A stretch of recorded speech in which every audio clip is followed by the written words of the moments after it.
It is the time of the year when the advertisements propel our thoughts towards holidays, and if you were thinking of taking a trip abroad, you probably imagined that the shortest journey you could make was to cross the 22 miles from Dover to Calais. But in fact, there is a foreign country much closer to Britain, though it's not the kind of place where you can take a package holiday, as Graham Addicott discovered when he went down there to find out about it for us.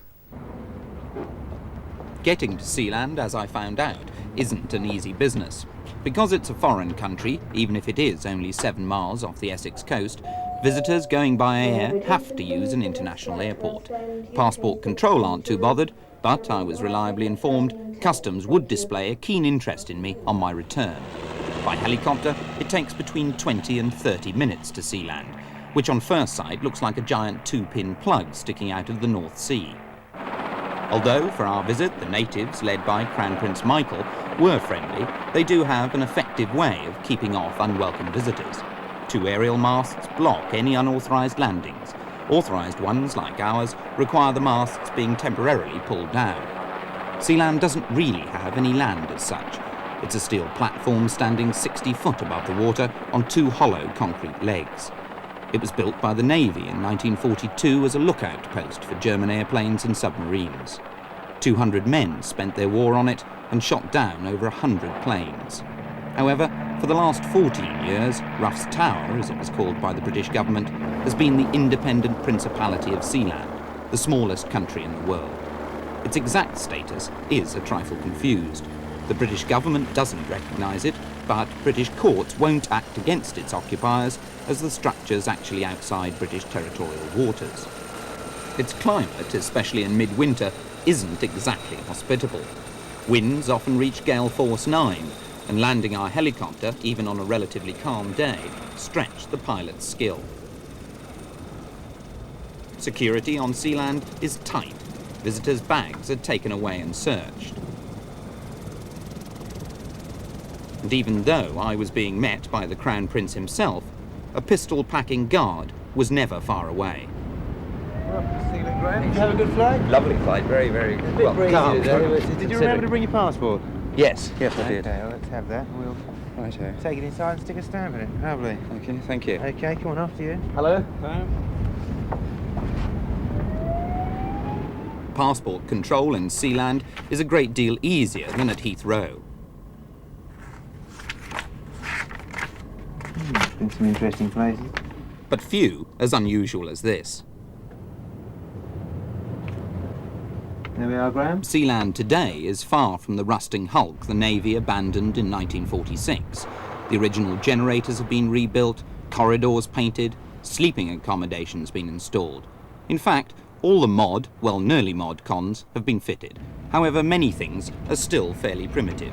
The lift you have to use if you arrive by boat, for instance. On the sophisticated side, Sealand has its own stamps depicting naval heroes of the past like Sir Francis Drake. It also has its own currency, the Sealand dollar, with on one side the image of Princess Joan. Its value is linked to American currency. Firearms still play a major role in the life of Sealand. Racks of guns are ready to defend the independence of the island. In summer, 6 armed guards patrol the structure, but in winter, the hostile weather means there's only a need for 2. For many, it'd be unbearably isolated. For Colin Simpson, it's heaven. Well, there's plenty of room out here. Run round and round. You ain't got to worry too much. On shore, you got to keep worrying about the bills and all that. I don't have no worries like out here.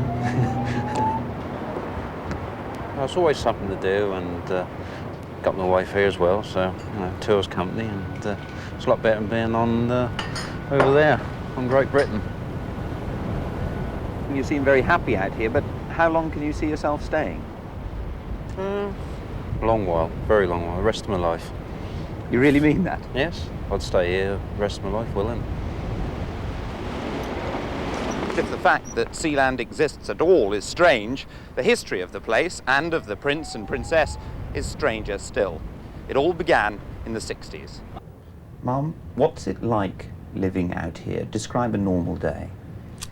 Well, it's a very different day to the sort of day I would live in England, well, you get up, you have a normal routine. Instead of running a home, you run a fortress. You don't miss anything about your former, rather comfortable lifestyle? Well, not now. I did miss an awful lot of things when we first came here because it was very barren, and we didn't have things like electricity and heating, and I miss my electric blanket and my cookers and nice civilized sort of things. Yes, and you do miss the daily papers and little things, but no, on the whole, I mean, there's nothing. I mean, we're very self-sufficient here now, and not really, no. Do you see yourself firstly as Prince and Princess of Sealand, or as citizens of Great Britain? It all depends on the demands, I think. I'm English or British, and therefore I was brought up as an Englishman, and this demands a great deal of my loyalty. I don't see a clash in interests at all. I'm also a Sealander, and I wouldn't permit Sealand to do anything to embarrass or be an unpleasantness on the side of Britain. So nothing will ever happen here which is ever going to threaten England in any way, politically, diplomatically, or in practice. Thames Coast Guard, Sealand, do you read? Crown Prince Michael, who was held prisoner for 3 days before being released in Holland, remembers how the Royalists carried out a counter-coup against the invaders. We were going to come back in a boat and try and scale the place in the dark. It was very difficult because, as you can see, we've fortified it and cut away anything people can climb up on, And we were prepared for that, and the weather was too bad. And we were told that they were sending 10 ex-commandos over armed with automatic weapons and all sorts of things to reinforce their position. So we had to come out the next morning at dawn with a helicopter, and we took the doors off the helicopter, slid down ropes about 100 feet above the sea because we couldn't land the helicopter, slid down ropes, no life jackets or anything, and landed on the top. And as we came down, they were running out of the building, and we got in amongst them, and before they could organise themselves, I think they were debating whether to start shooting or anything. They were armed, of course. Mum, you're a princess here. When you go back to the mainland and see all your old friends or Yes. meet people in general, how do they treat you? I think the way they've always treated me, they like me, get pleasure out of my title. We use it and enjoy it. That's what it was given to me for. It was, of course, given to me on my birthday as a birthday present, but that wasn't the reason for making me a princess, to be perfectly honest. If you have a principality, you're simplifying the law. You're not having to write lots and lots of law books, which are obviously cost a lot of money and very time-consuming. So to simplify everything, we made it a principality. And also, I am a princess, and I enjoy having fun with the title. Why did you do it? Well, I'm not very introspective, really, and I never really look for the reasons why I do a lot of. I suppose if I was introspective, I wouldn't do anything, because of some of the wild ideas I get and the things I do that are a little bit. I suppose I'm a maverick. I do the unusual, and I enjoy doing the unusual. You enjoy the challenge, actually. I suppose I do, really. Yes. I suppose that's what it is. I suppose it is a maverick, and these sort of things don't just tempt me, they attract me like a magnet, and I just have to do them, that's all. At night, the view from Sealand can be stunning. Watching the sunset and the flickering lights on the Essex coast, you find yourself almost seduced by Prince Roy's dreams. But then, our approaching helicopter breaks the spell.